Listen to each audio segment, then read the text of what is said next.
आप देख रहे हैं श्री हरि कृपा आश्रम चैनल। संस्थापक स्वामी श्री हरि चैतन्य पुरी जी महाराज।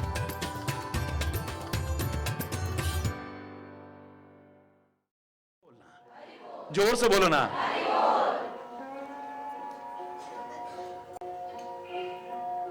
जो खुद डूब रहे हैं बीच भंवर, औरों को किनारा क्या देंगे।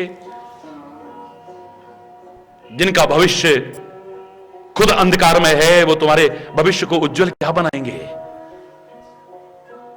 एक आदमी डूब रहा हो और भगवान न करे आप भी डूब रहे हो, उस डूबने वाले उससे उम्मीद करो ये हमको बचाएगा। अरे उसे तो खुद तलाश है ऐसे की जो उसे उबार ले है। वो तो खुद इस उम्मीद में है मेरे को कोई आए बचाए, है मेरे को कोई। खुद डूब रहा हो जो कभी भी डूबते दूसरे को बचाने की कुछ नहीं कर सकता है। जो डूब रहे हैं बीच भंवर, औरों को किनारा क्या देंगे। भंवर के बीच में जो खुद फंसे हैं, उन्हें तो खुद तलाश है ऐसे व्यक्ति की, उन्हें उबार करके किनारे ला दे। वो तुम्हें क्या बचाएंगे।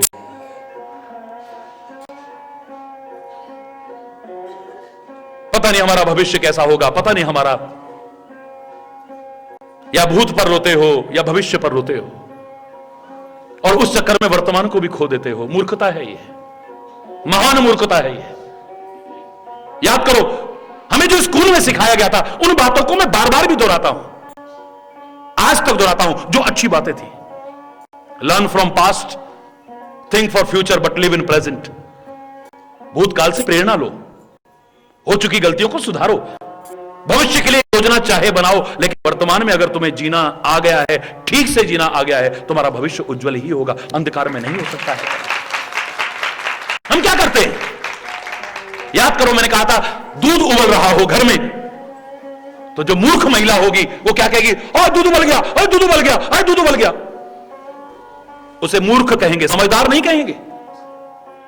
समझदार महिला क्या करेगी, उसको उतार लेगी। अरे हाय दूध उबल गया, हाय दूध, इसको चिल्लाओगे तो जो बचा है वो भी उबल जाएगा। समझदारी तब है तुम्हारी, जो उबल गया सो उबल गया, जो बचा है इसे तो उतार लो, संभाल लो इसे। हाय हमारा जीवन ऐसे चला गया, या भूतकाल के लिए रोते रहते हैं हम। हाय पता नहीं हमारा जीवन कैसा बनेगा, पता नहीं हम कुछ बन पाएंगे कि नहीं, हम पता नहीं कर पाएंगे कि नहीं। मैंने पहले कहा आपका लंबा जीवन हो। हमारे वो भाई बहन, हमारे वो प्यारे बच्चे जो भूकंप की त्रासदी में गढ़वाल में खत्म हुए थे, वो जानते थे अगले क्षण क्या होने वाला है। लाखों की संख्या में गुजरात में 26 जनवरी की प्रातःकाल खत्म हो गई, जानते थे, जानते थे है? अपना जीवन पालने के लिए भोपाल में गए थे, रोजी रोटी के लिए भोपाल में गए थे, गैस ऋषि लाखों लोग खत्म हो गए, जानते थे अगले क्षण क्या होने वाला है। पेट पालने के लिए नावें लेकर के बैठे हुए थे समुद्र के किनारे, अपनी झोपड़ियां और अपने परिवार बसा करके बैठे थे समुद्र के किनारे, या अपनी छुट्टियां मनाने के लिए गए थे समुद्र के किनारे। अगले क्षण ही सुनामी आएगा और सबको ले ले जाएगा, जानते थे वो है? कौन जानता है अगले क्षण क्या होने वाला है। परमात्मा का नाम लेकर के मैं दावे से कह रहा हूं, अगर तुमने अपने वर्तमान को संवार लिया है ना, तो तुम्हें भविष्य के लिए चिंता करने की आवश्यकता नहीं हुई। भविष्य तुम्हारा बहुत अच्छा होगा, कहीं दिखाने की जरूरत नहीं है। जब मैं कॉलेज में पढ़ा करता था, इसी चिंतन को आधार रखते हुए मैंने 2 पंक्तियां लिखी थी, जो सोचता बस भविष्य की है वे वर्तमान भी खोता है। हाय क्या होगा, हाय पता नहीं पास होंगे। अरे तू पढ़ना है, जितनी टाइम हाय हाय कर रहा है, या तो हरी हरी कर और या फिर पढ़ाई कर। हरी बोलना, पढ़ाई करना, पता नहीं हम पास होंगे, ये टेंशन डाल रखा है। मन लगा करके पढ़ाई करना, इतनी तो तू ध्यान उसमें लगाना। परमात्मा का नाम लेकर के सदगुरु के मार्गदर्शन को अपनाते हुए, बड़ों का सम्मान करते हुए तू अपना प्रयास कर। मैं दावे से कह रहा हूं, सफलता न मिले ऐसा कैसे हो सकता है। जिनको मिली वो आसमान से नहीं टपके हैं, जिन्होंने कुछ पाया है, जिन्होंने कुछ करके दिखाया है, जो कुछ बने वो आसमान से नहीं टपके हैं। Even a loftiest tower rises from ground, ऊंची से ऊंची मीनार भी इसी जमीन से उठती है, कोई आसमान से नहीं टपकती है। प्रयास करो तुम, तुम्हारे हाथ में जो है। ये मत सोचो क्या कितना भगवान कृष्ण के संदेश को कई लोग गलत समझने की कोशिश करते हैं। उन्होंने कहा था कर्मण्येवाधिकारस्ते मा फलेषु कदाचन, पालन तेरे अधिकार क्षेत्र में है, उसके फल की इच्छा तेरे अधिकार क्षेत्र में नहीं। फल की इच्छा ही नहीं होगी तो कर्म करेगा कौन महाराज जी, ये पूछते हैं लोग। और ही बोलना, फल की अगर उम्मीद नहीं होगी तो फिर कौन प्रयास करेगा? फल की उम्मीद में ही तो हम प्रयास करते हैं। भगवान कृष्ण ने फिर क्यों कहा होगा ऐसा? कर्म करो और फल की इच्छा छोड़ दो, क्यों कहा होगा? ये तुम्हारे अधिकार क्षेत्र में नहीं है, क्यों कहा होगा? कभी विचार करके देखो ना। प्रभु गलत नहीं कह सकते हैं, दावे से कह रहा हूं, क्योंकि तुम जो फल आंकते हो, तुम्हारी बुद्धि तुम्हारी मति के अनुसार वो ठीक है या गलत है, इसकी कोई गारंटी नहीं। तुमने कोई कर्म किया है और उसका फल आंक लिया, इतना मिलेगा, भगवान न करे उतना न मिला तो जितना मिला है उसकी खुशी नहीं होगी। तुम्हारे मापदंड के अनुसार जितना नहीं मिला है उसका गम होगा तुम्हें। मेरे पेपर बहुत अच्छे हुए हैं, मैंने आंका देखा 96% मार्क्स 95 आए, 50% बच्चे तो फेल हो गए थे, 40% बच्चे सेकंड डिवीजन से ऊपर नहीं उठ पाए, 8% बच्चे 70% से नीचे हैं, 90 से ऊपर खाली 1% बच्चे आए थे। मेरी उसमें गिनती थी 95% मार्क्स। ऐसी हालत में जब 50% बच्चे तो फेल हो गए, 95% मार्क्स आने की इतनी खुशी नहीं होगी। मैंने तो 96 सोचे थे, 95 गए, अभी इसी में लगा हुआ है। क्या तुम्हारा मापदंड बिल्कुल ठीक है? जो तुमने मापदंड बनाया जो बिल्कुल ठीक है, गलत भी तो हो सकता है। अगर तुमने मापना शुरू कर दिया ना, मैं दावे से कह रहा हूं, कितना भी तुम्हें मिल जाए उसकी इतनी खुशी नहीं होगी। तुम्हारे मापदंड के अनुसार जो नहीं मिलेगा तुम उसी के गम में दुखी रहोगे, चुप रहोगे हमेशा, वो आनंद नहीं उठा पाओगे। ये जो हम काम कर रहे थे इसमें 10 लाख का प्रॉफिट होगा। आजकल सारे मार्केट में लोग रो रहे हैं, इतना बिजनेस डाउन चल रहा है महाराज जी, लेकिन तुम्हें फिर भी 8 लाख का प्रॉफिट हो गया। अरे बोलना, लेकिन तुमने तो 10 लाख सोचा था ना। देखा, हमने 10 लाख सोचा था यार, इसमें तो कुल 8 लाख ही बचे। अरे बोलना, शेयर बाजार जब डाउन हुआ था ना, एक बार एक व्यक्ति रोता हुआ मेरे पास आया, महाराज जी मैं तो लुट गया, महाराज जी मैं तो बर्बाद हो गया, महाराज जी मेरा कुछ नहीं बचा। तो क्या हो गया? महाराज जी 5 लाख का घाटा हो गया, मैंने शेयर खरीद रखे थे। अरे बोल, जोर से बोलो ना। मैंने कहा भैया शेयर कितने के खरीदे थे? बोले शेयर तो 3 लाख के खरीदे थे। 3 लाख के शेयर खरीदे, 5 लाख नुकसान कैसे हो जाएगा? 3 लाख के माल में पूरा बर्बाद हो जाएगा तो भी 3 लाख बर्बाद होगा ना, 5 लाख कैसे बर्बाद हो गए तेरे? और ही बोलना,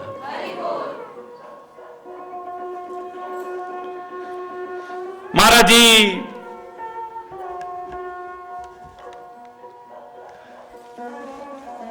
13 लाख के बिक रहे थे तब मैंने नहीं बेचे, और जब मैंने बेचे तो 8 लाख के बिके, 5 लाख प्रॉफिट हुआ। 5 लाख बर्बाद हो गए मेरे, 5 लाख। अरे दुनिया बर्बाद हो गई, सब कुछ बर्बाद हो गया उनका, तेरे को फिर भी 5 लाख प्रॉफिट हुआ है, जिसकी उम्मीद भी नहीं थी। पर 5 लाख जो प्रॉफिट हुआ है उसकी खुशी नहीं हो रही है, फिर भी मगन नहीं हो रहा है। परमात्मा तूने मुझे बचा लिया, कम से कम मेरे 3 लाख भी बच गए और 5 लाख प्रॉफिट हो गया। पर 5 लाख मेरे मापदंड से और हो सकता था, वो नहीं हुआ, उसके दुख में रोए जा रहा है, व्यतीत हो रहा है। नहीं आए समझ में? तुम्हारा जो मापदंड है वो सही होगा, इस बात की कोई गारंटी नहीं है। प्रभु कहते भरोसा रखो मेरे ऊपर, मेरे यहां अंधेर नहीं है। जो तुम करोगे उसका फल मिलेगा तुम्हें। अच्छा करोगे तो उसका फल मिलेगा, बुरा करोगे तो उसका फल मिलेगा तुम्हें। अरे बोलना, तुम फल की उम्मीद मत करो, तुम फल को आंकने की कोशिश मत करो, क्योंकि तुम्हारा मापदंड गलत हो सकता है। मेरे ऊपर भरोसा रख के छोड़ो तो सही। जगह तो मजूरी देते हैं, क्यों राखे भगवान। दुनिया में भी जो थोड़ा भी ईमानदार होगा वो किसी की मजदूरी रखता नहीं है, तो मैं भी तुम्हारे कर्म के अनुसार फल अवश्य दूंगा, उसे रखने की कोशिश नहीं करूंगा कभी। तुम्हारे अधिकार क्षेत्र में कर्म है, बस इसे करो अपना जीवन अच्छा बनाते हुए। अगर तुम मुझसे जुड़े हो, अपने जीवन को संवारते हुए आगे बढ़ो, अपने जीवन की कमियों को दूर करते हुए आगे बढ़ो। फिर मैं हमेशा तुम्हारे साथ हूं। गुरु भी कह उठेगा, फिर मैं हमेशा तुम्हारे साथ हूं। हमारा प्रभु भी हमसे कह उठेगा, और वो साथ है तो फिर हमें किस बात की चिंता, कोई चिंता करने की। हरि बोल।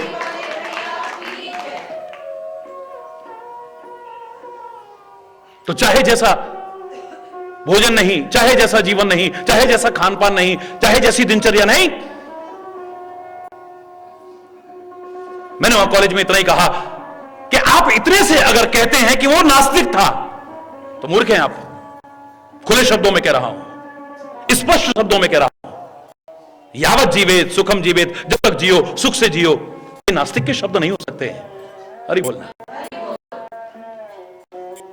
कर्जा कर करके भी, चोरी करके नहीं, रिश्वत खा के नहीं, डकैती डाल के नहीं, हत्या करके नहीं, झूठी गवाहियां दे करके नहीं, बेईमानी करके नहीं, किसी का हक छीन करके नहीं, मिलावटी काम सामान बेच करके नहीं, धोखाधड़ी करके नहीं, कर्जा कर करके। बार बार कर्जा नहीं मिलेगा जिसका लेन देन ठीक नहीं होगा, व्यवहार ठीक नहीं होगा, मिलने की उम्मीद जिससे नहीं होगी। कर्जा कर करके। घृतम पीवेत, घी पियो, शराब नहीं, चाय नहीं, बीड़ी सिगरेट नहीं, तंबाकू गांजा सुल्फा भांग इत्यादि नहीं। इतने से नास्तिक मानना, पता नहीं बुद्धियों पर तरस आता है। हां, चारवाक नास्तिक था, मैं भी कह रहा हूं। हरि बोल। अब थोड़ी जान में जान आई लोगों के। हाँ चलो मान तो गए, पर इस बात से नहीं, उसकी अगली बात तो भूल जाते हो।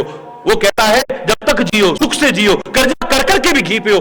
बाद में किसने देखा है? इसका तात्पर्य उसके मन में बेईमानी है। अरे मर जाएंगे तो कौन लेने आ रहा है? परलोक को नहीं मानता है, पुनर्जन्म को नहीं मानता है। उसे यह पता नहीं है कि यहां के हिसाब आगे भी मुझे चुकाने पड़ेंगे। कहीं ये शब्द उसके मन की बेईमानी को स्पष्ट कर रहे हैं, और बेईमान कभी भी आस्तिक नहीं हो सकता है, वो नास्तिक ही होगा जो परमात्मा पर भरोसा नहीं रखता है, जिसे यह मालूम नहीं है कि हमारी ये यात्रा समाप्त होने के बाद भी एक यात्रा और है, जहां हमें अपने कर्मों का सारा हिसाब चुकाना पड़ेगा। हरि बोलना। कई बार बीज हम बोते हैं, चाहे अच्छा हो या बुरा हो, एकदम से अंकुरित नहीं हो जाता है। आप गेहूं बोओगे, जौ बोओगे या कुछ चीज धनिया वगैरह बोओगे, वो 2-4 दिन में ही बड़ा अच्छा अंकुर आ जाता है ऊपर। लेकिन बहुत से बीज ऐसे हैं कि उनमें वृक्ष तो बहुत विशाल छुपा हुआ है, लेकिन एकदम से अंकुरित नहीं होते हैं, समय आने पर अंकुरित होते हैं। ऐसे ही चाहे अच्छा कर्म हो बुरा कर्म हो, अगर फल तुमको तुरंत नहीं मिल रहा है तो यह मत सोचना कर्मों का फल नहीं मिलता है। समय आने पर चाहे अच्छा होगा या बुरा होगा, जानबूझ के किया है या अनजाने में, तुम्हें तुम्हारे कर्मों का फल अवश्य भोगना पड़ेगा।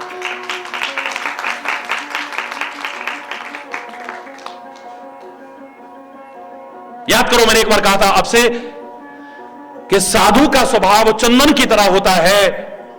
कुल्हाड़ी उसे काटे भी तो उसे खुशबू देता है, कोई उसके टुकड़े टुकड़े करे तो भी खुशबू देता है, कोई उसे घिसे तब भी खुशबू देता है, कोई आग में भी जलाए तो भी वातावरण में सुगंधी देता है। उसके मन में कोई दुर्भाव नहीं है, वो फिर भी सबके लिए कहेगा, कबीरा खड़ा बाजार में सबकी मांगे खैर, ना काहू सो दोस्ती ना काहू सो बैर। वो सबका भला ही चाहेगा, किसी का बुरा नहीं चाहेगा। फिर भी उसके मन में कोई दुर्भावना किसी के लिए नहीं आएगी। संत स्वभाव को, जिसे बड़े सरल शब्दों में मैंने कहा था, कैसे है संत का स्वभाव? जैसे कि अंजलि में रखे हुए पुष्प। अंजलि यानी दोनों हथेलियों का योग अंजलि कहलाती है। इस अंजलि में जैसे पुष्प रखे हैं, यह विशेषता संत के स्वभाव में है। क्या रहस्य है? एक हथेली पुष्प को उसके घर से उजाड़ती है, तोड़ती है। ऐसे करते हो ना जब फूल तोड़ते हो, और एक उसे सहारा देती है। हाथ में रखो तो, किसी चीज में रखो तो, यही तो करते हो, यही होता है ना। पुष्प को उसके घर से एक हथेली उजाड़ रही थी और एक सहारा दे रही थी, लेकिन जब अंजलि बनाकर के पुष्प रखे गए तो पुष्प ने नहीं कहा इस हाथ ने मुझे उजाड़ा था, इसे खुशबू नहीं दूंगा, और इसने मुझे सहारा दुख के समय दिया था, इसको ज्यादा खुशबू। वो दोनों को समान सुगंधि देने की कोशिश करता है। सुख पहुंचाने वाले को भी, कष्ट पहुंचाने वाले को भी, जो हमेशा सुख पहुंचाना चाहे वही तो सच्चा संत है। बुरा चाहने वाले का भी, बुरा करने वाले का भी जो बुरा ना चाहे वही तो सच्चा संत है। कष्ट पाकर के भी जो दुनिया को सुख पहुंचाने की कोशिश करे, मेरे विचार में तो सच्चा संत वही हो सकता है, कोई और नहीं हो सकता है। जो किसी के दुख दर्द को पहचाने। किसी ने कहा ना कि पीर कौन हो सकता है, वो नहीं जिसे तुम आमतौर से समझते हो। पीर कौन होगा? जो दूसरे की पीड़ यानी दूसरे की पीड़ा को समझता हो और उसे दूर करने की कोशिश करे। सच्चा पीर, सच्चा फकीर, सच्चा संत, सच्चा महापुरुष वही हो सकता है। तीसरा है जो किसी की पीर न समझे, जो किसी की पीर न समझे वो बेपीर हो सकता है, पीर नहीं हो सकता है। हरि बोलना।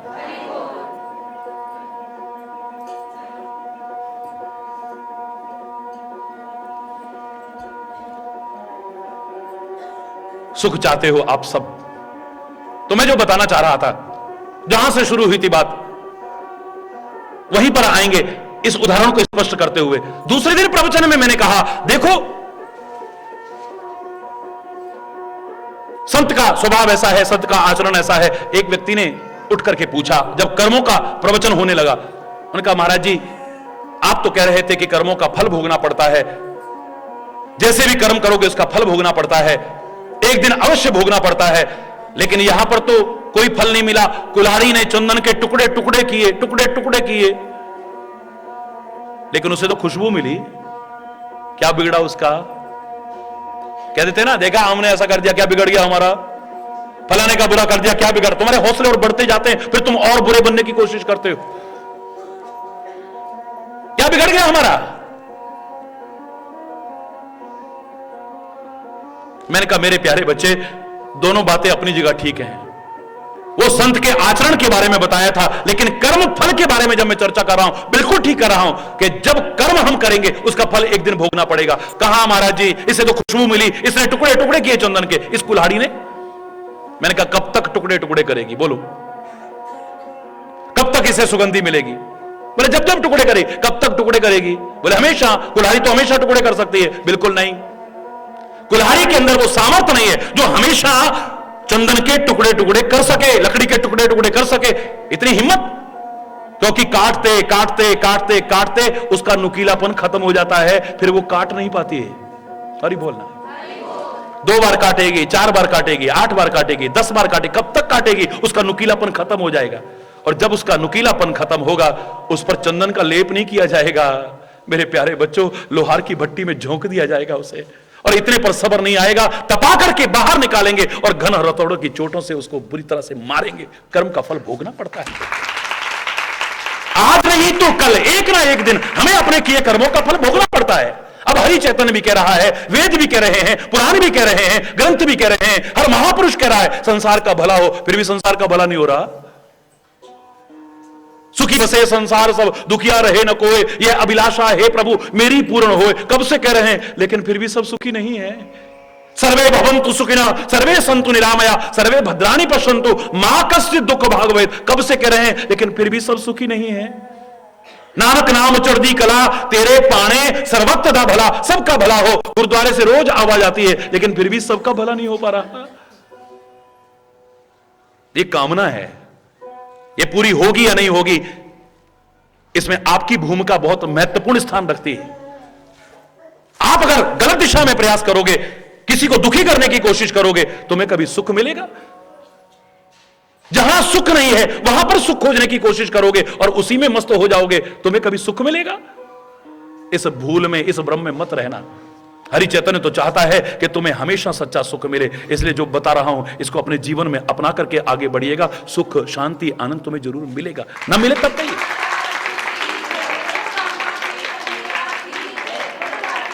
गलत दिशा में प्रयास ना हो, गलत दिशा में प्रयास। अगर सही दिशा में प्रयास है तो सुख तो क्या, सुख का सागर, सुख का आधार वो परमात्मा भी तुम्हें मिल जाए तो कोई बहुत बड़ी बात नहीं। हरि बोलना। सुख का आधार वो परमात्मा भी तुम्हें मिल जाए कोई बहुत बड़ी बात नहीं है। मिला है लोगों को। गलत दिशा में प्रयास करके एक बुल्ला शाह हुए हैं, उन्होंने कहा गुरुजी से कि गुरुजी आपने जो बताया मैंने सब किया, जप भी किया, तप भी किया, व्रत भी किया, दान भी किया, साधन भी किए, लेकिन मुझे तो भगवान नहीं मिला। वो बड़े सरल शब्दों में कहते हैं, बोले रब दा की पाना, इत्थों पुटना इत्थे लाना।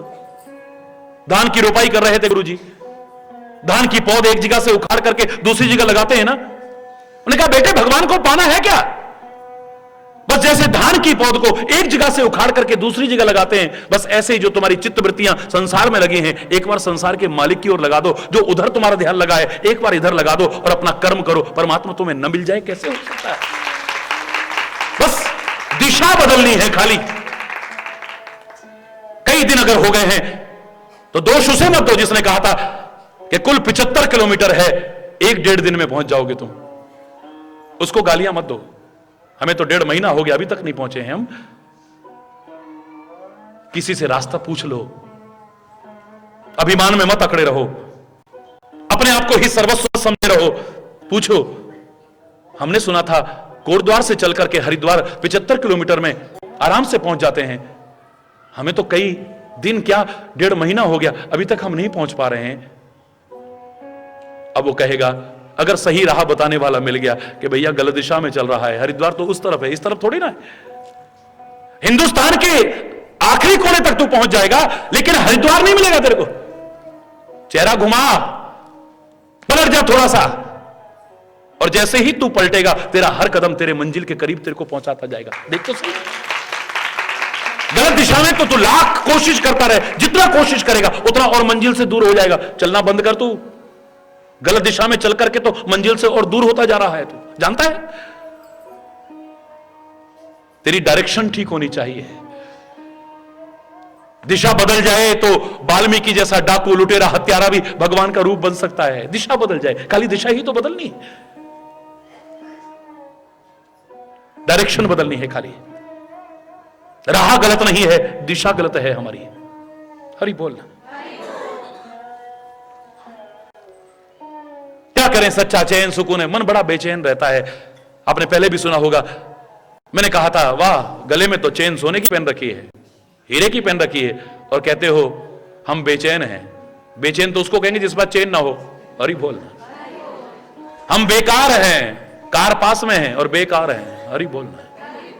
कार है पास मगर कर दिया बेकार जन्म। गले में चेन है, बेचैन फिर भी रहते हैं। वाह क्या बात है।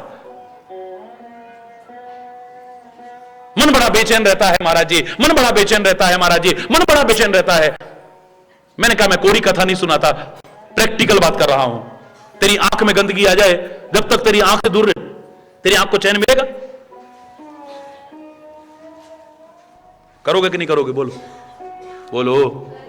जब तक तुम्हारी आंख में आई हुई गंदगी आंख से दूर नहीं होगी, तुम्हारी आंख को चैन मिलेगा?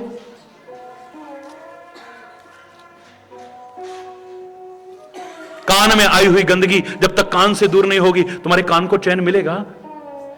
तुम्हारी नाक में आई हुई गंदगी जब तक नाक से दूर नहीं होगी, तुम्हारी नाक को चैन मिलेगा? तुम्हारे मुंह में आई हुई गंदगी, कफ या थूक, जब तक मुंह से दूर ना हो। अब फर्क कितना हो सकता है, कोई अंदर ले जाता है, कोई बाहर फेंक देता है। मुंह से दूर जब तक नहीं होगी, हरि बोलना, तब तक मुंह को चैन मिलेगा? तुम्हारे शरीर में गंदगी इकट्ठी होकर के आ चुकी है, जब तक शरीर से दूर ना हो तुम्हारे शरीर को चैन मिलेगा? तुम्हारे किसी अंग में गंदगी आ जाए, जब तक दूर नहीं होगी उस अंग को चैन नहीं मिलेगा। तुम्हारे शरीर में गंदगी आ चुकी है, जब तक दूर नहीं होगी तुम्हारे शरीर को चैन नहीं मिलेगा। ऐसे ही तुम्हारे मन में जो गंदगी आ चुकी है, जब तक दूर नहीं होगी तुम्हारे मन को चैन मिलने वाला नहीं है। खुले शब्दों में हो सकता है बड़ा विचित्र सा लगे, अटपटा सा लगे, और अच्छा ना भी लगे कई बार। हरि बोलना, लेकिन सच तो है। मुझे कटु सत्य बोलने का शौक नहीं है, ना मैं कटु सत्य बोल रहा हूं, सत्य बोल रहा हूं। डॉक्टर को जरूरी नहीं है कि तुम्हें हमेशा डाइजिन की गोलियां ही दे। अब तुम्हारी बीमारी की दशा पर निर्भर करता है कि तुम्हारी खाली डाइजिन की आवश्यकता है, जिंटेक वगैरह की खाली आवश्यकता है, या कुनेन की कड़वी गोलियों की आवश्यकता है। हरि बोलना। हो सकता है चीरे की भी आवश्यकता हो जाए। अच्छा तो नहीं लगेगा जब चाकू चलेगा तो। हरि बोलना। हो सकता है ऑपरेशन की आवश्यकता हो, और कईयों का जहर आगे फैलने लगता है तो महत्वपूर्ण अंग भी काट के फेंक देता है डॉक्टर, चाहे आंख निकालनी पड़े, हाथ काटना पड़े, पैर काटना पड़े। क्यों? वो तुम्हारा दुश्मन नहीं है, तुम्हारा भला चाहता है। क्योंकि अगर ये दूर ना किया तो तुम्हारा जीवन ही तुमसे दूर हो जाएगा। तुम्हें बचाना चाहता है, तुम्हें जीवन देना चाहता है। बड़ा विचित्र सा लगता है, बड़ा बुरा भी लगता है, लेकिन डॉक्टर तुम्हारा भला चाहता है। संत और गुरु भी अगर तुम्हें मीठी गोली देगा ना, बड़े प्यारे प्यारे भजन सुनाएगा, उसमें भी तुम्हारा भला ही होगा। और जो हमेशा मिठास रखता है, अंदर भी और बाहर भी, दिखावटी नहीं, इतनी वात्सल्य, इतनी ममता, इतना अपनत्व रखता है आपसे, इतना प्यार रखता है, वो कभी कठोरता भी अपना सकता है। बुरा मत मानना। कड़वी बात भी कह सकता है, वो भी तुम्हारी भलाई के लिए। उसको क्या आवश्यकता है? वो जानता है अगर मैं ऐसा कह दूंगा ये बुरा मान जाएंगे, बुरा मान जाएंगे, आना बंद कर देंगे। आना बंद कर देंगे तो चढ़ावे कहां से चढ़ेंगे? इसलिए आजकल के गुरु और संत भी चापलूस हो गए हैं। ऐसे गुरु तुम्हारा तो क्या, अपने भी जीवन का उद्धार कर पाएंगे, मुझे तो इसमें भी संदेह है। तुम्हारी भलाई किसमें है? तुम्हारे जीवन की वास्तविकता क्या है? सच्चा सदगुरु तुम्हें वो बताने की कोशिश करेगा। तुम्हारे जीवन में तुम्हें कैसे सुख मिल सके, चाहे वो ऑपरेट करके करे या कड़वी गोली देकर के करे या मीठी गोली, तुम्हें कैसे सुख मिल सके, कैसे निरोगता मिल सके, कैसे अच्छा स्वास्थ्य मिल सके, कैसे तुम्हारा जीवन अच्छा बन सके, बस वो ये चाहता है। उसका कोई स्वार्थ नहीं है।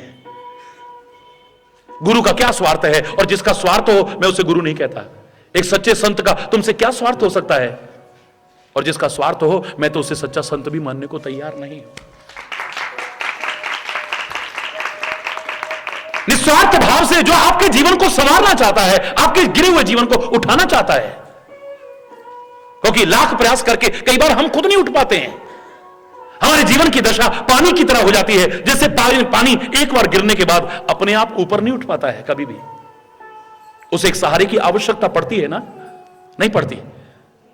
पानी नीचे ही नीचे जा सकता है, ऊंचा नहीं उठ पाएगा अपने आप। किसी बर्तन से ऊंचा उठ सकता है, रस्सी बाल्टी से ऊंचा उठ सकता है, टुल्लू पंप से ऊंचा उठ सकता है, मोटर से ऊंचा उठ सकता है, और ज्यादा हॉर्स पावर की लगा दोगे तो और ऊंचा उठ सकता है। और सबसे ऊंचे उस सूर्य भगवान का साथ कर ले, वो सुखा करके हिमालय की चोटी पर भी पहुंचा दे तो कोई बहुत बड़ी बात नहीं है। जितने ऊंचे का साथ करोगे जीवन उतना ही ऊंचा उठता जाएगा। जितने ऊंचे का साथ करोगे। सूर्य का साथ अगर हो गया, किस्मत से तुम्हें सुखा करके बादल बना करके पता नहीं कहां कहां परोपकारी बना करके लोगों के लिए उपयोगी बना दे और हिमालय की चोटी पर भी पहुंचा दे तो कोई बहुत बड़ी बात नहीं है। हरि बोलना है, जोर से बोलो ना। अगर जीवन नीचे की ओर आ रहा है, इसे उठाने के लिए किसी सहारे की आवश्यकता है।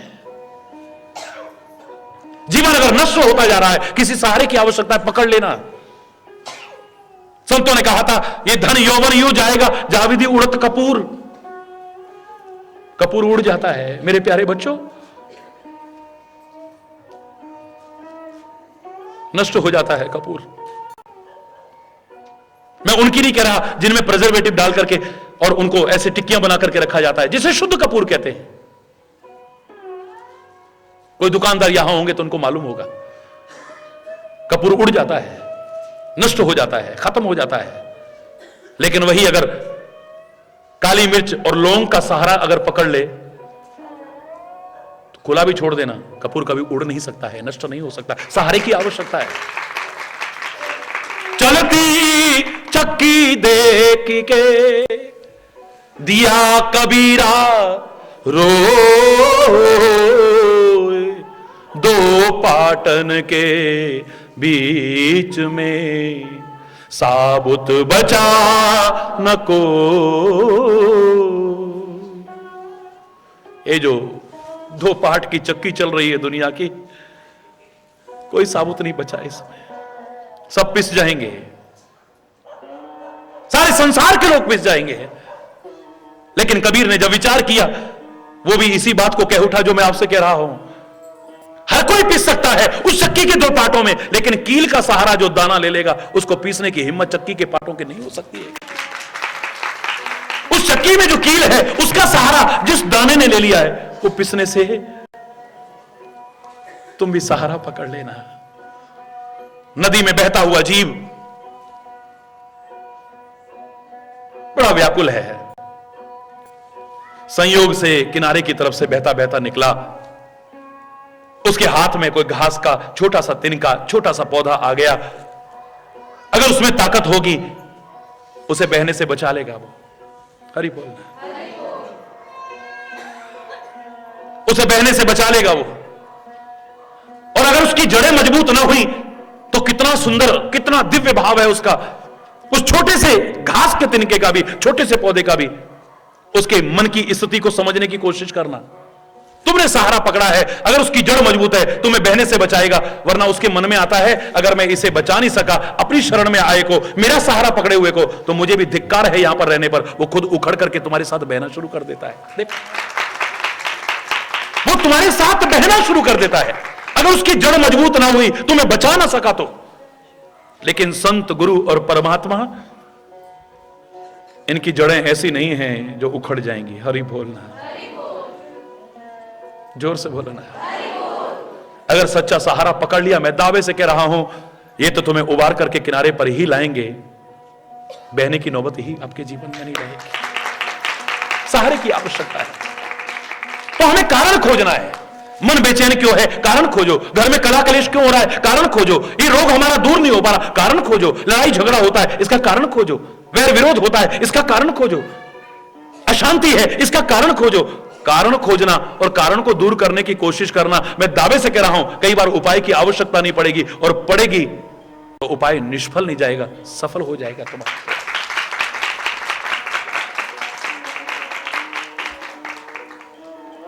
कमर में बड़ा दर्द रहता है, हाथ पैरों में बड़ा दर्द रहता है, सारा शरीर हमारा बेकार होता जा रहा है। कारण खोजो ना।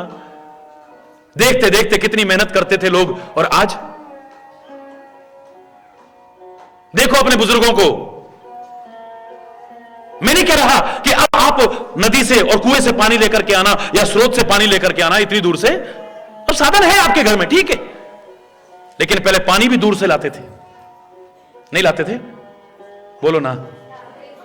गैस नहीं होती थी, चूल्हा जलाते थे, लकड़ी भी दूर से आती थी। हरि बोलना। गाय भैंस का भी करते थे, गोबर लिपने का भी करते थे, आटा और मसाले बेसन भी खुद पीसते थे, दूध भी धोते थे, और वो भी चलाते थे मक्खन निकालने। हरि बोलना। ये नहीं कि खट करा हरि बोल। कपड़े धोने जाते थे, खुद निचोड़ते थे, हैं? उनको किसी आसन और उसकी जरूरत पड़ेगी क्या? बोलो ना। बुजुर्ग अभी तक ठीक हैं और बच्चे अभी से। हरि बोलना। जब मेहनत करते थे तो खुराक भी अच्छी थी हमारे देखते देखते। अब क्या है, घर में होगा, तू कितनी रोटी खाएगी? 1.5। तू कितनी? 2। तू कितनी? आज मेरा मन नहीं कर रहा है। हरि बोल। मैंने वहां पे आ रही थी तो ठेले पे गोलगप्पे खा लिए थे। हरि बोलना। हरि बोलना, जोर से बोल रहा है। वो मैंने पाप वो खा लिए थे, चिप्स खा लिए थे।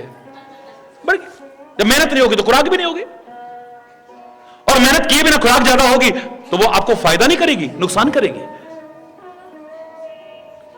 कमर में दर्द हो रही है और तुम जा रहे हो मुंडिया हिलाने वालों के पास, तुम जा रहे हो पंडित जी के पास, हमारी कमर की दर्द ठीक नहीं हो रही, बहुत दवाइयां, अब मेहनत नहीं करोगे तो क्या होगा? बोलो ना। हमारे घुटनों में दर्द शुरू हो गया है, हमारे हाथों में, लगता है किसी ने कुछ कर दिया है, किसी ने कुछ खिला दिया है हमको। शराबें पीते हो, फेफड़े खराब हो गए हैं, लीवर खराब हो गया है, बीमार पड़े हो, फिर कहते हो किसी ने कुछ खिला दिया है, किसी ने कुछ कर दिया है। मेरी बात बुरी लगे तो लगे, तुम्हारा अगर भाई तुमने कहा है तो तुम्हारे भले की बात मैं करता रहा हूं, कर रहा हूं, अब आगे निश्चिंत होकर के करता रहूंगा। किसी ने कुछ कर दिया है, हरि चेतन पर करेगा कोई? आज से नहीं, कई दशक हो गए हैं। खुला चैलेंज, सारा विश्व सुनता है मुझे, खुला चैलेंज करके कहता हूं, मुझ पर मारे ना कोई जादू टोना, मेरे पे मारे ना कोई मंत्र फंतर, हरि बोलना, जोर से बोलो ना। मैं कुछ नहीं बोलूंगा, खाली हरि बोल कहूंगा बस। यही कहता था, यही कह रहा हूं और आगे भी यही कहता था, बस करके दिखाए ना। अरे जब तुम्हारे शरीर में श्रम नहीं है, शरीर बेकार होगा, क्यों नहीं होगा शरीर? पहले नीचे बैठ करके भोजन बनाते थे, ऊपर से सामान यूं उठा रहे हैं, यूं उठा रहे हैं, कसरत हो रही थी तुम्हारी अपने आप, तुम्हें कसरत करने की जरूरत नहीं पड़ती थी। अब पानी घर में है, लकड़ियां लानी नहीं है, खड़े खड़े वक्त हरि बोल। बहुत सुन ली तुमने कथाएं, अब अपने जीवन पर आओ थोड़ा सा, अगर सुखी रहना चाहते हो तो। कोई कथाओं से तुम्हारा जीवन संवरने वाला नहीं है। कथा का अपना महत्व है, कान पवित्र होते हैं, वाणी पवित्र होती है, वातावरण पवित्र होता है, लेकिन अगर अपना जीवन न संवारा तो सब बेकार हो जाता है। हरि बोलना, फिर कहोगे किसी ने कुछ कर दिया है।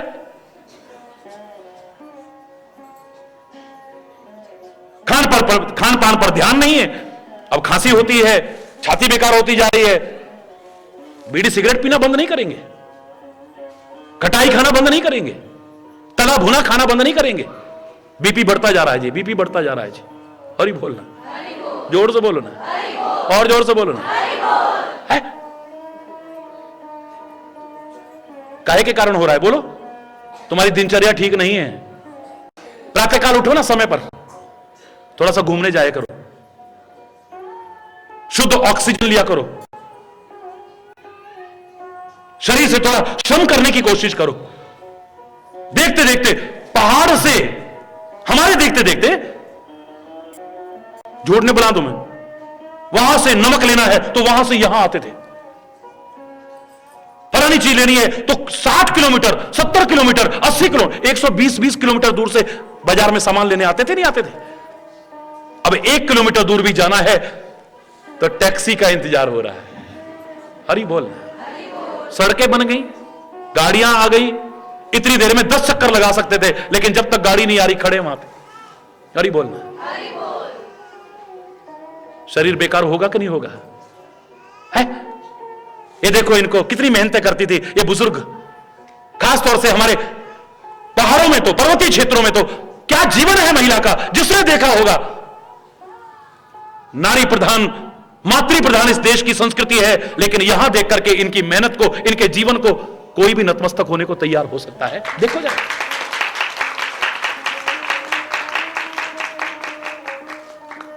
सारा दिन मेहनत, सारा दिन मेहनत, गाय भैंस का भी करना है, बच्चों का भी करना है, घर का भी करना है, जंगल का भी करना है, वहां का भी करना है, वहां का भी।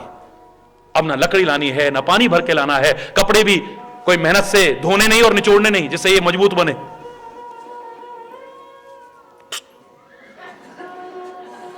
हाँ, हरि बोल, हो गया। आधे सूखे हुए निकलेंगे बाहर, आधे सूखे हुए। मेरा कोई विरोध नहीं है, आपके पास सुख सुविधाएं आई, आपके पास परमात्मा करे इससे भी ज्यादा सुख सुविधाएं आए जितनी आज आपके पास हैं, लेकिन अपने शरीर को निकम्मा निठल्ला मत बनाओ, बेकार हो जाएगा। फिर दोष दोगे पड़ोसियों को, दोष दोगे परिवार के लोगों को, और ढोंगी पाखंडियों को बढ़ावा दोगे, जो कहेंगे तेरी सास ने कुछ कर दिया, तेरी दुरानी ने कुछ कर दिया, तेरी जेठानी ने कुछ कर दिया। मैंने कल भी कहा, फलानी सब कुछ जानती है जी, फलाना सब कुछ जानता है जी। मैं कहता हूं बता देना लादेन कहां है। मैं पूछ रहा हूं आतंकवाद कब खत्म होगा। मैं पूछना चाहता हूं, तेरे को पता नहीं लगा था कि गढ़वाल में भूकंप आने वाला है? एक एक गली में 4 सब कुछ जानने का दावा करने वाले। तुम्हें पता नहीं था भूकंप में इतने लोग मर जाएंगे, हमारी परिवारों के जो दुख हमें हमेशा आज तक हमारे हृदय को ठेस पहुंचती है। किसने बताया? बताया?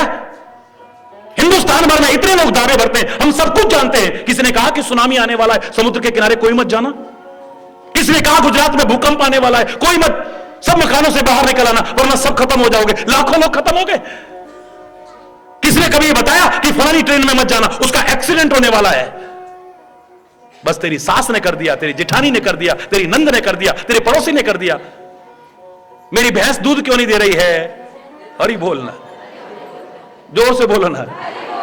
अरे डॉक्टर के पास जाओ, हरि बोलना, जोर से बोलो ना, और जोर से बोलो ना। है? मैं चैलेंज करके कह रहा हूं, अगर सही आपका दिशा रही, आपकी दशा अपने आप समर्थी चली जाएगी, कुछ नहीं करने की जरूरत है। और दिशा ही गड़बड़ हो गई तो फिर हरि बोल है। फिर जोर से बोलो ना, कारण खोजो ना, कमर में दर्द क्यों रहता है? डेंगू फैल रहा है, डेंगू शहर में, बड़े बड़े शहरों में जुर्माना हो जाएगा अगर आपके कूलर में पानी भरा हुआ है तो कई दिन का जुर्माना हो जाएगा। आपके घर के आसपास अगर पानी भरा हुआ है, जुर्माना हो जाएगा आपके ऊपर। अभी यहां तो इतनी जागरूकता नहीं। अब कारण पता लग गया कि डेंगू ऐसे फैलता है, कारण पता लग गया कि मलेरिया ऐसे फैलता है, तो क्यों फिर गंदगी कर रहे हो? अगर अपने घर के आसपास सफाई रखोगे, खाली नगर पालिकाओं को दोष नहीं दोगे, मैं दावे से कह रहा हूं, न मच्छर पैदा होगा, न डेंगू आएगा, न मलेरिया आएगा, न ताप से पीड़ित होगे, बच करके रहोगे तो सुखी रहोगे, स्वस्थ रहोगे, निरोग रहोगे। अब तुम गंदगी रखो। हमने सफाई का अर्थ क्या लगाया है? अपने घर का कूड़ा साफ करा, बाहर फेंक दिया गली में, हो गई सफाई। ये पता नहीं कि गंदगी अगर वहां कुछ दिन रखी रही, उसमें कीटाणु पैदा होंगे, उसमें मच्छर पैदा होंगे और वो हमारे पास ही आएंगे फिर अंदर। हर कोई अपने घर के आसपास अगर सफाई रखे, हमारा मोहल्ला, हमारा नगर, हमारा वतन, सारा समाज साफ सुथरा होगा। और हर कोई अगर वातावरण अच्छा रखे, शांति का वातावरण रखे, कलह कलेश ना करे, उस स्वर्ग की क्या बात है? इस धरा पर स्वर्ग न उतर आए तब कहिए ना। है? अरे परमात्मा से बढ़कर के कोई हो सकता है क्या? तुम कहोगे वहां हमारी कामना पूरी हो गई, आपका विश्वास कामना पूरी करता है, कोई नहीं। मैंने खुद एक खुला कह रहा हूं, भगवान कामना नहीं पूरी कर सकता, गुरु नहीं कर सकता, संत नहीं कर सकता, देवी देवता नहीं कर सकते, तीर्थ नहीं कर सकता है। फल देता है हमारा विश्वास। जहां हमारा विश्वास हो, हमें वहां से सब कुछ मिल जाएगा। और विश्वास ना हो, दुनिया में कहीं भटकते रहना, कुछ नहीं मिलने वाला है। बोलो, अगर विश्वास ही ना हो, है? हम कहेंगे दूर दूर से लोग आ रहे हैं, देखो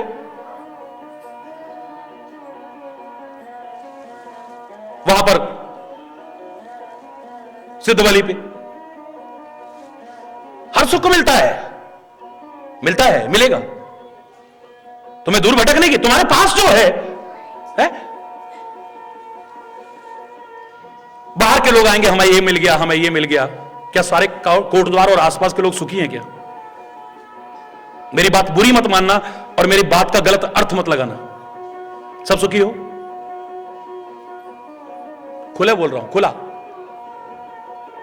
अमरनाथ जी में जाकर के हर चीज, हर कामना पूरी होती है, हर आदमी सुखी होता है। वहां के लोगों से पूछो जो आतंक से जूझ रहे हैं अभी तक, जिनके घरों के चिराग बुझते जा रहे हैं। वैष्णो देवी की शरण में जाकर के मिलता है सब कुछ। कोई कहे तो कोई ये कह सकता है, क्या जम्मू और कटरा के लोग सब सुखी हैं? बोलो ना। देश विदेश के लोग आकर के सुखी हो रहे हैं, वहां के लोग नहीं। और बाहर से भी जो आ रहे हैं, हर कोई नहीं। अजमेर शरीफ में जाकर के ये मिलता है, अमृतसर में जाकर के ये मिलता है, मथुरा वृंदावन में जाकर ये मिलता है, बद्रीनाथ, केदारनाथ, यमुनोत्री, गंगोत्री में आकर सब जगह मिल सकता है। अगर तुम्हारा विश्वास है तो, विश्वास नहीं तो कहीं भी कुछ नहीं है। जो विश्वास रखता है वो दूर से आके भी पा ले रहा है। तुम्हारा विश्वास नहीं, तुम पास में रह करके भी नहीं पा रहे हो, तुम ढोंग पाखंड की चौकटों में नाग रगड़ते रहोगे। अरे बोलना, जोर से बोलो ना। कहीं पर भी तुम्हें सुख मिल सकता है, लेकिन क्षणिक, और वो भी सुख नहीं, सुख का सा एहसास, तुम्हें आनंद सा एहसास हो सकता है, हमेशा के लिए नहीं। वो तो लोग पार्टी में जाते हैं, कहते बड़ा मजा आया जी, थोड़ी देर सब गम भूल जाते हैं, थोड़ी देर के लिए नशा कर लिया, बोले थोड़ी देर के लिए बस सब भूल गए जी। हरी बोलना। उसके बाद क्या होगा?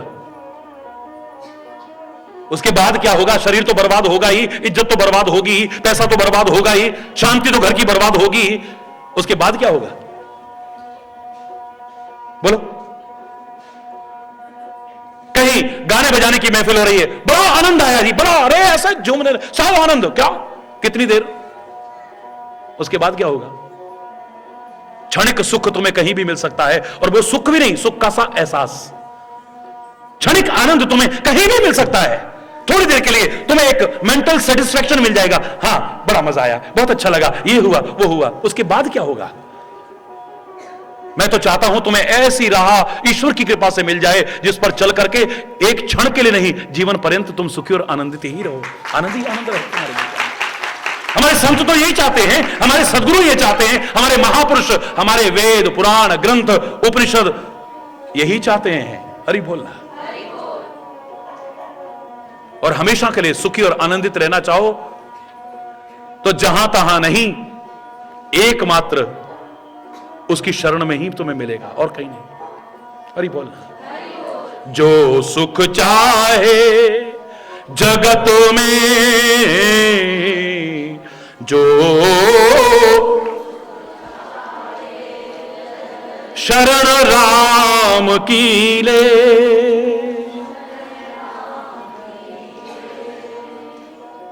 हमारे महापुरुषों ने कहा कि अगर सुख चाहता है हमेशा के लिए तो उस परमात्मा की शरण ले, जिसे तू राम कहता है, कृष्ण कहता है, शिव कहता है, दुर्गा कहता है, अल्लाह कहता है, वाहेगुरु कहता है, सदगुरु कहता है, खुदा कहता है, जो भी तू कहता है वो अलग अलग नहीं, वो एक ही है। उसकी शरण में आ जा बस। अगर तू उसकी शरण में है, एक क्षण के लिए नहीं, हमेशा के लिए सुखी हो सकता है तू, हमेशा के लिए तेरे दुख दर्द दूर हो सकते हैं, सच्चा चैन, सच्चा सुकून, सच्ची शांति हासिल कर सकता है तू, क्षणिक तेरे को कहीं भी मिल जाएगी। कैसे? एक मछली तड़फ रही हो, अकुला रही हो, छटपटा रही हो, उसके जीवन पर मौत का साया मंडरा रहा हो, ऐसे में मछली को थोड़े से पानी में डाल दो, उसका अकुलाना बंद हो जाएगा कि नहीं? बोलो, जोर से बोलो। छटपटाना बंद हो जाएगा, मौत का संकट जो मंडरा रहा था दूर हो जाएगा ना? उसे थोड़ी देर के लिए सहारा मिल जाएगा, थोड़ी देर के लिए। लेकिन सूर्य की प्रचंड किरणें जब उस पानी को सुखाएंगी, फिर वही छटपटाना, फिर वही तड़फना, फिर वही अकुलाहट, फिर वही व्याकुलता, फिर वही मौत का साया। हमेशा के लिए मछली थोड़े से पानी में सुखी नहीं रह सकती, थोड़ी देर के लिए हो सकती है, थोड़ी देर के लिए, थोड़ी देर के लिए उसका अकुलाना खत्म हो सकता है, छटपटाना खत्म हो सकता है, व्याकुलता खत्म हो सकती है, जीवन बच सकता है, मौत का साया जो मंडरा रहा था वो दूर हो सकता है, लेकिन थोड़ी देर के लिए, बहुत सीमित समय के लिए। उसके बाद में फिर वही दशा होगी। अगर मछली हमेशा के लिए सुखी रहना चाहे तो उसे अगाध अथाह जल की शरण लेनी चाहिए, गहरे पानी की शरण लेनी चाहिए। हरि बोलना। गहरे पानी की शरण अगर मछली लेती है तो हमेशा के लिए उसके जीवन पर जो मौत का साया मंडरा रहा था वो टल सकता है, उसका अकुलाना, उसका छटपटाना, उसकी व्याकुलता दूर हो सकती है। हरि बोल, जोर से बोलना। हमेशा के लिए अगर सुखी होना चाहे तो, जिसे रामायण में कहा, सुखी मीन, बोलो, जे नीर अगाधा, जिमि हरि शरण, न एकहु बाधा। मछली हमेशा के लिए सुखी रहना चाहे तो सुखी मीन जे नीर अगाधा, अगाध अथाह गहरे पानी की शरण ले ले, हमेशा के लिए सुखी हो सकती है। ऐसे ही जीव अगर हमेशा के लिए सुखी होना चाहे तो जहां तहां ना भटके, वो अथाह जिसकी कोई था नहीं पा सका है, वो अगाध जिसकी गहराई को कोई नाप नहीं सका है, एक बार उसकी शरण में आ जाए, हमेशा के लिए सुखी और आनंदित हो सकता है।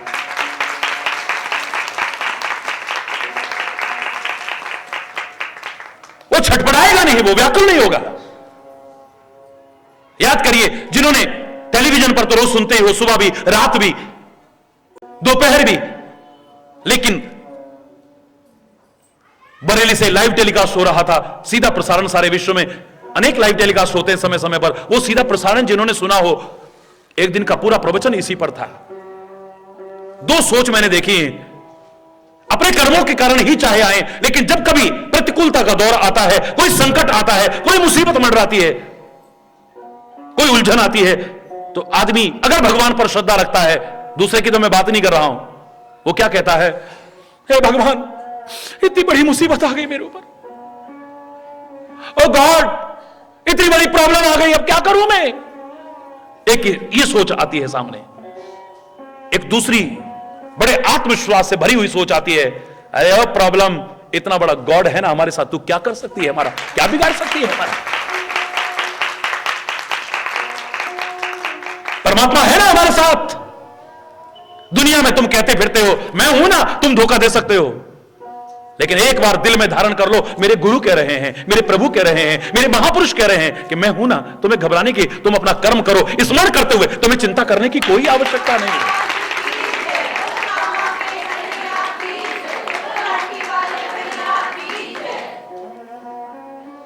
प्रहलाद के मन में आ चुका है कि प्रभु है ना मेरे साथ, कोई बाल बांका नहीं कर सकता, जाको राखे साइया मार न सके कोई,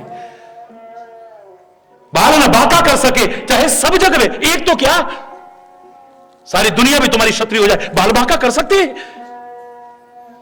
लेकिन उस समय भूल जाते हो, नहीं जरूर जेठानी ने कर दिया है कुछ। हरि बोल, क्योंकि वहां भी सुन के आई थी मैं, हरि बोलना, जोर से बोलो ना, जोर से बोलो ना, है वैसे कहेंगे जाको राखे साइया मार न सके कोई, बाल न बाका कर सके चाहे एक तो क्या चाहे सब जग, सारी दुनिया में शत्रु हो जाए, पर एक बार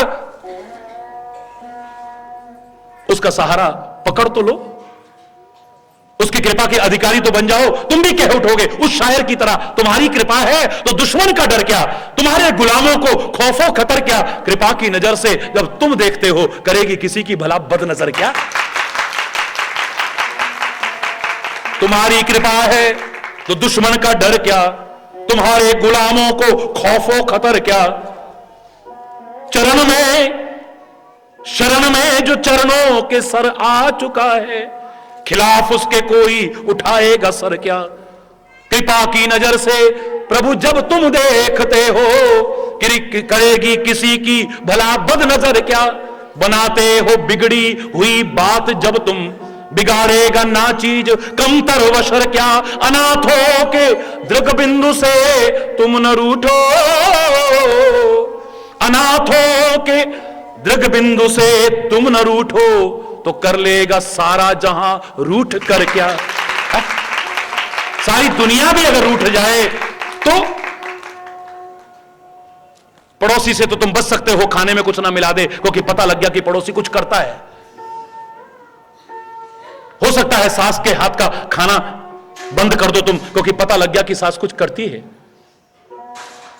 रिश्तेदारों से तुम दूर हो जाओगे, लेकिन अगर सगा बाप ही तुम्हारे साथ करने लगे और तुम छोटे बच्चे हो, क्या करोगे, कहां बच के जाओगे बोलो। प्रहलाद का तो सगा बाप ही उसका दुश्मन बना हुआ है। वो किसके पास गया प्रहलाद, मेरे को बचा लो, बिना गए भी बस उसकी शरण में गया है, उसका बाल बांका नहीं हो पाया है। ये कोरी कथाओं से चर्चा नहीं चलने वाली। एक मन में भरोसा है, कोई है ना मेरे साथ, हिम्मत आती है, एक मनोबल और आत्मबल में वृद्धि होती है। मैंने अभी पिछले दिनों प्रवचन चल रहा था जहां सम्मेलन में, तो मैंने इतना ही कहा था, एक बात बताओ, थोड़ी भी अगर कथा की जानकारी रखते हो, बहुत कथाएं सुनी है तुमने, क्या सुग्रीव कभी बाली का मुकाबला करने की हिम्मत कर सकता था बोलो। सुग्रीव रावण जैसा उसके नाम से थर्राता था, एक बार आया था तो 6 महीने बगल में दबा करके घूमता रहा ये बाली। सुग्रीव की हिम्मत, सुग्रीव तो उसके डर के मारे थर्राता हुआ जहां तहां भागा फिरता था। सुग्रीव कभी मुकाबला करने की सोच भी नहीं सकता है बाली का, लेकिन आज बाली को ललकार रहा है, अरे ओ बाली। क्यों, क्योंकि अब कौन है साथ में बोलो, भगवान साथ है। समझते हो आप लोग, जानते हो लेकिन मानते नहीं हो। विभीषण कभी रावण का मुकाबला करने की हिम्मत कर सकता है, सोच भी नहीं सकता है। लंका की युद्ध भूमि में विभीषण ललकारा है, अरे ओ रावण, भ्राताश्री नहीं, अरे ओ रावण। रावण भी आश्चर्यचकित के विभीषण मुझे ललकार रहा है। आखिर किस ताकत पर? क्योंकि अब राम साथ में है। दुनिया के भी 10 लोग तुम्हारे साथ अगर हो जाएं, तुम जहां तहां हिम्मत कर जाते हो। लड़ाई झगड़े के लिए तो नहीं करनी है, लेकिन समाज में करते हो ना, अरे मेरे पीछे भी 10 लाठियां आएंगी, देख लूंगा तेरे को। दुबले पतले हो, एक थप्पड़ पड़े शायद 10 कलामंडी खाओगे, लेकिन 10 लोग साथ में, हिम्मत आ रही है। हो सकता है ये तो धोखा दे जाएं, लेकिन मेरा वो लाठी वाला कभी धोखा देने वाला नहीं। एक बार हमारे मन में आ जाए कि कोई है हमारे साथ ना, दुनिया के लोग तुम्हारे साथ, अरे उसको फोन करेंगे अभी सही होता, घबरा मत। कहीं पे भी चले गए, हां जरा फोन मिलाओ, अभी देखता हूं तेरे को, तेरी नौकरी ना चली जाए, मुझको छेड़ता तू। ट्रैफिक वाले को भी ललकार दोगे, पुलिस वाले को भी ललकार दोगे, टैक्स वालों को ललकार दोगे, फलाने को, अरे अभी मुख्यमंत्री को फोन, अरे बोलना, अभी फलाने मंत्री को फोन करता हूं, अभी फलाने सेक्रेटरी को फोन करता हूं, अभी कमिश्नर को फोन करता हूं, अभी फलाने को फोन करता हूं। और करके देख, अभी 1000 आदमी इकट्ठा हो जाएगा, यहां पे हंगामा हो जाएगा। कोई पीछे तुम्हारे हो, बड़ा एक हिम्मत सी कर जाते हो, करते हो ना, बोलो ना। लेकिन ये जिन पर तुम भरोसा कर रहे हो, ये धोखा देने वाले हो सकते हैं। टाइम पर तुम्हारे काम ना आए, ऐसा हो सकता है, लेकिन उस दुनिया के मालिक पर एक बार भरोसा करके देखो, तुम्हें कभी धोखा नहीं मिलने वाला, टाइम पर काम आएगा।